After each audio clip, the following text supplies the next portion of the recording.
Ето. Аз за това говоря, вижте. Ето.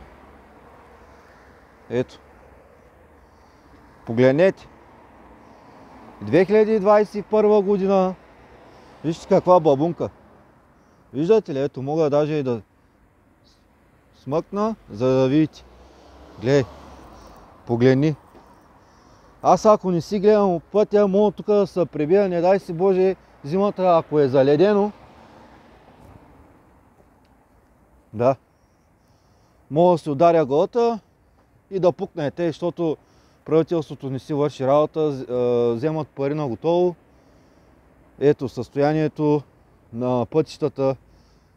Кажи речи на центъра, тук до строителния техникум в град Русе. Това са нашите тротуари в Република България. Европейския съюз. Европейски съюз, Република България. И това е само едно малко показно. И всички вие знаете за какво става въпрос. И всички вие си мълчите. Ето. Тук лека по лека почнаха вече да се изправят пътищата. Обаче има много недоразумения.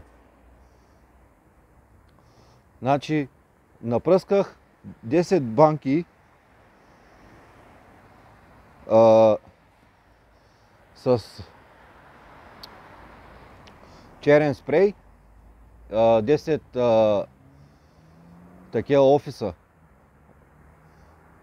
им напръсках с хикс. Викнаха ме полицията, писах само обяснение и ме пуснаха. После потроших там два прозореца на официални банки, на Фибанк и на Постбанк.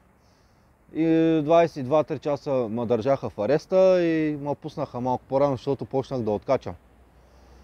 Зато и че положението е сериозно и дай се стягаме да се организираме и да си оправим родината, защото тя си е за нас, за всички.